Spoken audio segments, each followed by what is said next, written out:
In this video tutorial, I'm going to share to you on how you can fix stretch screen issue on your Windows. So let's get started. Click on the start button and click on the settings icon. Now here in the list of options on the left pane, we have to simply click on system and then you'll find display. Click on that. Scroll down and you will find for the scale and the display resolution. So for the scale, click on this drop down and simply choose as to what is recommended.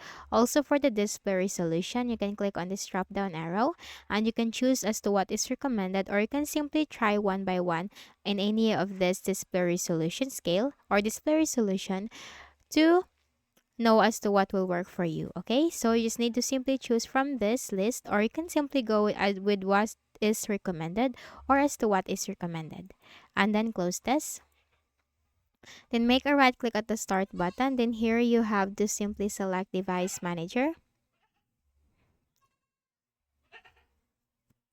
Now here in the device manager window, we just have to simply locate display adapters. So this is where you can find your graphics card driver.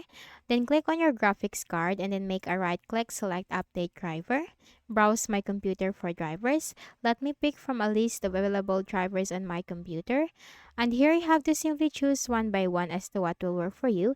If you are facing a stretch screen issue with the first driver, click on the second one or the third one, and then you have to click on next, and Windows will successfully update the driver. And after that, you need to make a restart of your Windows once by right clicking at the start button, shut down or sign out, and restart your Windows.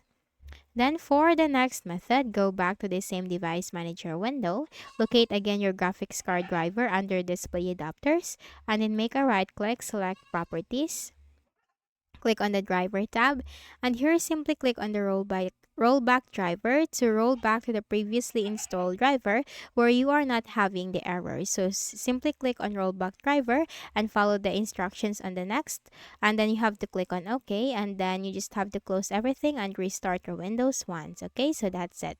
So I hope this video helped you. Kindly please do not forget to hit the like button and subscribe to this YouTube channel for more tutorials like this. Thank you for watching.